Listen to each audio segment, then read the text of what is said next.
कलाकार, मुंबई के जितने भी कलाकार हैं, बेटा मेरी बात सुनो, मेरी बात सुनो। देखो उनका सर एक छोटी सी बात है कि उनको जो उन्होंने पाकिस्तान के कलाकारों को लेकर के उनके समर्थन में बात कही और उस पर उनको धमकियां मिली हैं और आज सभी कलाकार वहां सुरक्षा को लेकर के पुलिस कमिश्नर से मिले हैं, उसके बारे में क्या कहना है आपका?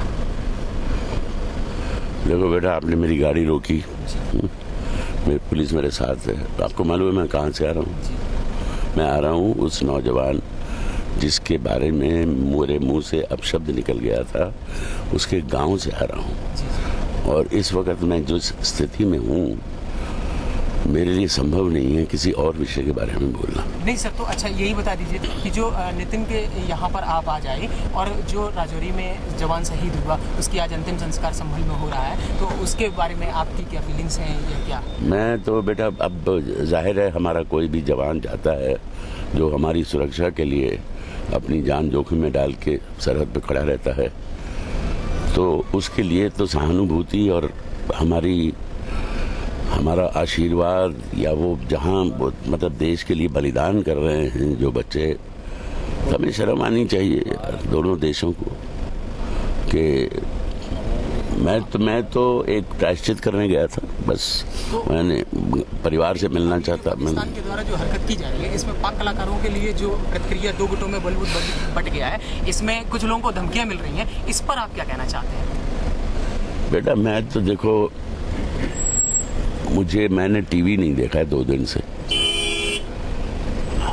आप क्या कह रहे हो? सर ऐसा है ना कि पाकिस्तान के कलाकारों के लिए कुछ लोग ये कह रहे हैं कि उन पर बैन नहीं होना चाहिए, जो उनके समर्थन में है, तो उनको कुछ कार्यकर्ता धमकी दे रहे हैं, जगह जगह से धमकियां मिल रही हैं कि इस तरह से क्यों बोल रहे, मुंबई में नहीं रहने देंगे, या जो भी बातें हैं, तो उस पर सुरक्षा को लेकर के या आप पाकिस्तान के कलाकारों के लिए क्या?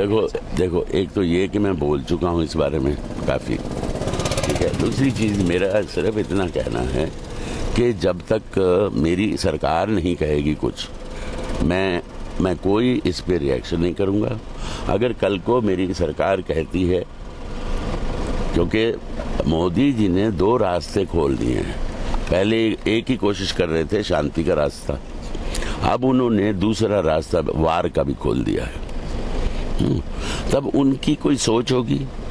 एक तो बड़ी खुशी की बात है कि इतने कुछ सहने के बाद कितने हमले, पार्लियामेंट और ताज और ओबरॉय और पठानकोट और ये वो, किसी आदमी ने तो एक पॉलिटिकल विल दिखाई कि LOC पार करके एक रिटेलिएट किया।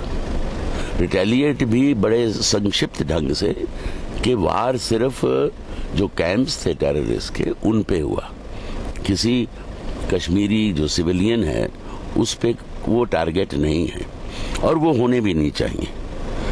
क्योंकि मैं तो पाकिस्तान 6 बार जा चुका हूँ, तो भाई ये अजीब लगता है। वैसे मैं देशद्रोही नहीं हूँ, लेकिन अब मैं उसका क्या करूँ कि वो इतनी मोहब्बत लोग दिखाते हैं, वो भी तो दुखी हैं। उनके भी तो 130 बच्चे स्कूल में घुस के मार दिए थे, उनकी मस्जिद में भी तो बम फूटा था। तो हमारा जो टारगेट होना चाहिए, हमारा टारगेट होना चाहिए पाकिस्तानी आर्मी और टेररिस्ट, ठीक है।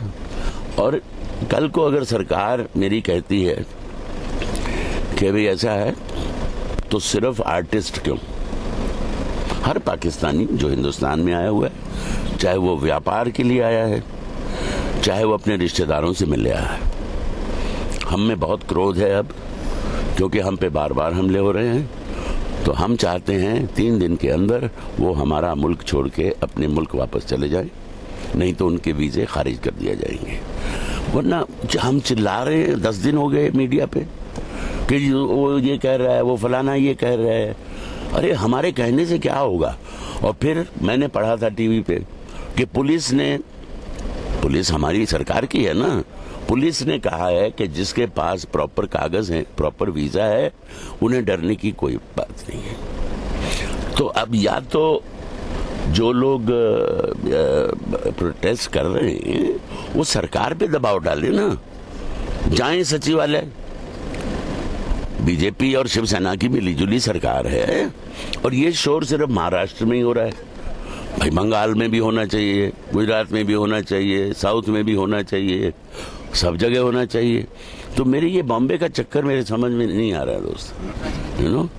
तो मेरा सुझाव है उनसे, उन्हें प्रोटेस्ट करने का पूरा हक है, लेकिन वो सचिवालय के आगे जाके धरना, सरकार पे जोर डालने के साथ निकालो इनको, हम ये बर्दाश्त नहीं कर सकते। धन्यवाद।